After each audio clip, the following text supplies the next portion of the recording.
If I told you my story, you wouldn't believe half of it. But I swear, every word is true. This is the journey of how a boy becomes a man in Africa. It's about survival, love, betrayal, and the never-ending pursuit of purpose. And it all started in the village, where my story begins. In an old wooden hut, nestled deep within the heart of the countryside, a young boy named Leo took his first breath. The elders always said that a boy's first battle was with life itself. Some boys lost before they even started. Others, like Leo, had to fight every day just to exist. His mother, a strong-willed woman, always reminded him, a man is not born, he is made. His father, a distant figure, was a man of few words, believing boys learn through pain, not advice. Life was not going to be easy.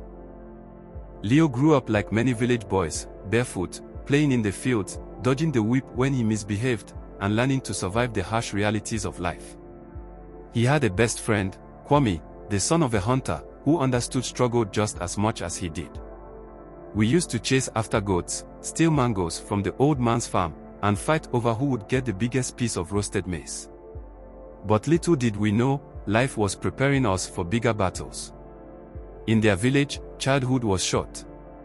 By the age of 7, a boy was expected to herd cattle, fetch firewood, and protect his younger siblings.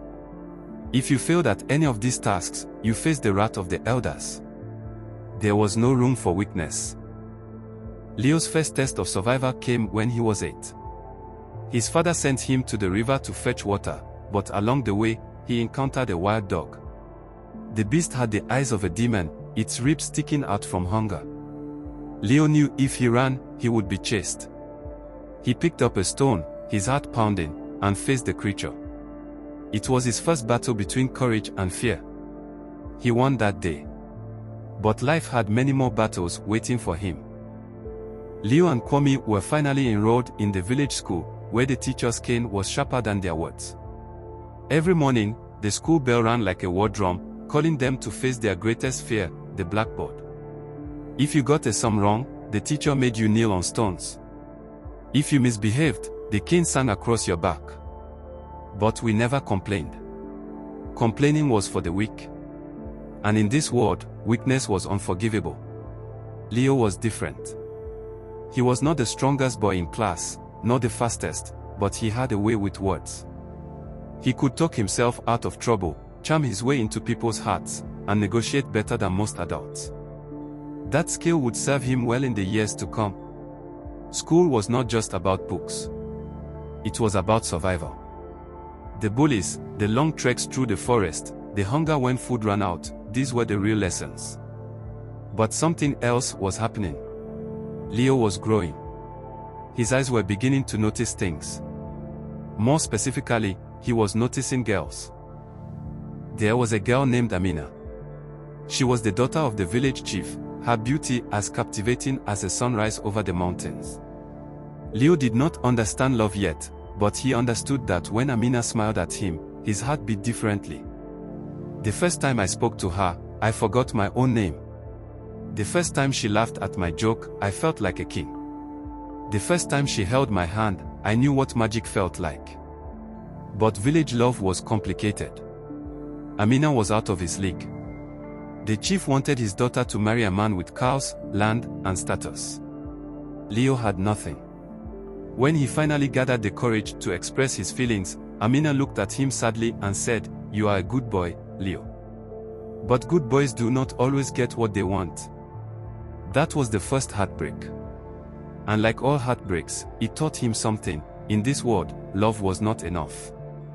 A man needed power, money, and status if he wanted to win in life. Then came boarding school. It was a different world, a jungle of its own. Here, boys became men by fire and trial. Seniors ruled the dormitories with iron fists, and if you were weak, you suffered. Leo and Kwame entered the gates of St. Peter's Secondary School, a place where dreams were either made or broken. The first lesson was survival. The second was power. Leo quickly learned that in a place where teachers barely cared, it was the students who controlled everything. The first night, we were introduced to the system. Every new student had to pay tax to the seniors. If you resisted, you were dealt with. Kwame and I had to make a choice, fight or adapt. We adapted. But I swore to myself, one day, I would be the one in charge. Boarding school was also where Leo discovered another side of himself, the side that was interested in girls. He met Nondi, a girl from the neighboring school. She was different from Amina. She had fire in her eyes and a spirit that could not be tamed. They exchanged letters, met in secret during school events, and dreamed of a future together. But love in secondary school was fragile. Rumors spread, jealousy brewed, and before Leo could hold on to what he thought was real, Nondi moved on. Another heartbreak. Another lesson. I learned that promises made under the moonlight meant nothing in the daylight. The final year of secondary school was a war. Exams determined your future. One mistake, and you were doomed to a life of poverty. Leo studied like his life depended on it, because it did. He passed. Just barely. But it was enough. As he left the school gates for the last time, he looked at Kwame and said, "We made it." But the real war starts now.